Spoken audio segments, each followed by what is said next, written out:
Let's take up limitation of concept of oxidation number. As we have discussed in the above discussion, you must have observed the concept of redox processes has been evolving with time, and this process of evolution is continuing. In fact, in the recent past, the oxidation process is visualized as decrease in electron density and reduction process as an increase in electron density around the atoms involved in the reactions. Let's take up question based on it. Assign oxidation number to the underlined elements in each of the following species. NaH2PO4 we have to find out for phosphorus, sodium hydrogen sulfate we have to find for sulfur, H4P2O7 we need to find out for phosphorus, and K2MnO4 we will find out for manganese. For calcium oxide we will find out for oxygen. For sodium borohydride it will be for boron. H2S2O7 will be sulfur, and potassium aluminium sulfate, this is actually potash alum, and divided by 2 we get this formula. Actual formula is K2SO4 into Al2SO4 whole thrice into 24H2O, and if we divide whole by 2 we will get this formula. Now we take first example of NaH2PO4. Sodium is +1, hydrogen is +1, phosphorus we take it as X, and oxygen is -2. So what we get, 1 into 1, 2 into 1, plus 1 into X, 4 into -2 because there are 4 oxygen atoms. This will come out to be X minus 5. But the sum of oxidation number of various atoms in NaH2PO4 is equal to 0. X minus 5 is equal to 0. X is equal to +5.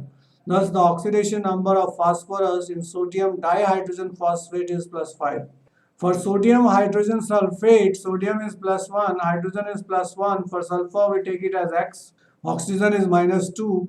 1 into +1 plus 1 into +1 and plus X. Oxygen are 4. 4 into -2 equal to 0. X comes out to be +6.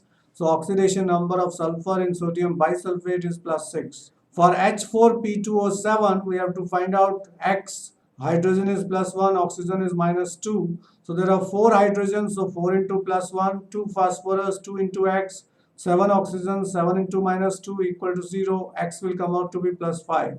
K2MnO4 for potassium is +1 and oxygen is -2. For manganese, we take X, 2 into +1 plus 1 into X, plus 4 into -2, X comes out to be 6. So oxidation number of manganese in K2MnO4 is +6.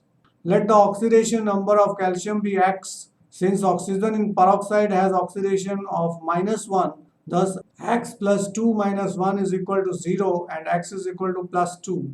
The oxidation number of calcium in calcium peroxide comes out to be +2. If you want to find out for oxygen, so what we will do, 2X plus 2 is equal to 0, 2x is equal to -2, x will come out to be -1. So we can calculate for calcium, which is almost fixed, but oxygen is variable, so oxygen we can find out by this method. In borohydride, hydrogen is present as hydride ion, therefore its oxidation number is -1. Sodium is +1, boron we take it as X, hydrogen is -1, so 1 into +1 plus X, in plus 4 into -1 is equal to 0, X is equal to +3. The oxidation number of boron is sodium borohydride is +3. Sodium is +1, sulfur is X, and here oxygen is -2. So 2 into 1 because there are 2 sodium, 2 into X because there are 2 sulfur, 7 into -2 because there are 7 oxygen equal to 0 because compound is neutral, X comes out to +6. Here we want to find out for sulfur. So potassium is +1, aluminium is +3, sulfur there are 2, so we have written 2x. 8 oxygen means 8 into -2. Water has 2 into -2 into 12, so x comes out to be +6. Alternatively, since water is a neutral molecule, therefore sum of the oxidation number of all the atoms in water may be taken as 0. As such, water molecules may be ignored while computing the oxidation number of sulfur, so it becomes easier. +1 plus 3 plus 2x minus 16 equal to 0, x will come out to be +6. So this is the easier method. Next, we are taking what are the oxidation number of underlined elements in each of the following and how do you rationalize your results. First is Ki3. In Ki3, since oxidation number of potassium is plus 1, average oxidation number of iodine comes out to be minus 1.3. But oxidation number cannot be in fraction. So we must consider its structure. Potassium ion, iodine and iodine is forming covalent bond, and with iodide negative ion there is a coordinate bond. So there is a coordinate bond formed between iodine molecule and iodide ion.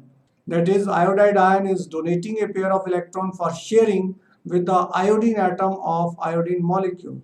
So the oxidation number of two iodine atom forming iodine molecule is 0, while that of iodine forming coordinate bond is minus 1. So minus 1 is being shared by 3 iodine atoms. So the average oxidation state will come out to be minus 1 by 3. But individual atoms, first iodine will be 0, second iodine will be 0, third iodine will be minus 1. Now we want to find out H2S4O6. So hydrogen is plus 1, so 2 into plus 1 plus 4x plus 6 into minus 2 equal to 0. X is comes out to be 2, which is wrong because all the 4 sulfur atoms cannot be in same oxidation state. So we do it by chemical bonding method. We have written the structure of H2S4O6. Now this sulfur is forming bond with another sulfur atom. Both will be assigned oxidation number 0 because element in elementary state has oxidation number 0. This sulfur comes out to be plus 5 because this is minus 2, this is minus 2, this is minus 2, this is plus 1. So sulfur will be plus 5. Same way this side sulfur also will be plus 5. Now total is plus 10. And there are 4 sulfur atoms, so 10 by 4, that is 2.5, will be the average oxidation state. So oxidation number of sulfur atom linked with each other in the middle is 0, while that of each remaining 2 sulfur atoms are plus 5. Now let's take up Fe3O4. In Fe3O4, we want to calculate the oxidation state of iron.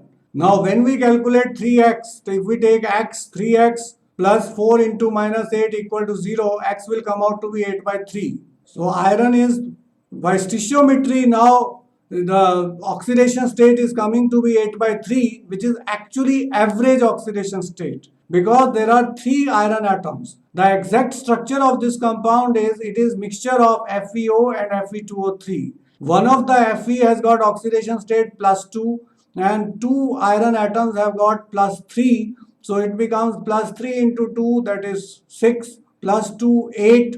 8 divided by 3 comes out to be 8 by 3. So this is the average oxidation state. Oxidation number of iron will come out to be plus 2 and plus 3 because here it is plus 2 and here it is plus 3. Similarly, next example we are taking ethyl alcohol, CH3CH2OH. We can also write it as C2H6O. So for carbon, if you want to find out by conventional method, 2x plus 6 into plus 1 plus 1 into minus 2 equal to 0, x will come out to be minus 2. By chemical bonding, C2 is attached to 3 atoms of C2 means second carbon is attached to 3 hydrogen atoms less electronegative than carbon. This is C2, this is carbon, and these are hydrogen atoms, and these hydrogen atoms are less electronegative than carbon. So oxidation number of second carbon will be equal to 3 into plus 1 plus x plus 1 into minus 1. For this whole CH2OH group, we have taken it as minus 1 because this is more electronegative than carbon, equal to 0. So x come out to be minus 2. C1 is however attached to one OH group, and OH group has got minus 1 oxidation state and one CH3 group whose oxidation state number is minus 1. Therefore, oxidation number of C1 is equal to plus 1 plus 2 into plus 1 plus x plus 1 into minus 1 equal to 0, or x is equal to minus 2. So, oxidation number of C1 also comes out to be minus 2. Similarly, for acetic acid, by conventional method, we will get 2x plus 4 minus 4 equal to 0, x comes out to be 0. Now, let's find out with the help of chemical bonding. One carbon is attached to 3 hydrogen atom, and this is carboxylic acid. Carboxylic acid group is more electronegative than carbon. So oxidation number of second carbon is equal to 3 into plus 1 plus x plus 1 into minus 1 is equal to 0. X is equal to minus 2. C1 is however attached to one oxygen atom by a double bond, and one OH is minus 1 and one CH3 oxidation number is minus 1. Therefore, oxidation number of C1 will be equal to plus 1 plus x plus 1 into minus 2 plus 1 into minus 1 equal to 0. So X comes out to be plus 2. So one carbon has got plus 2, another carbon has minus 2, so average comes out to be 0.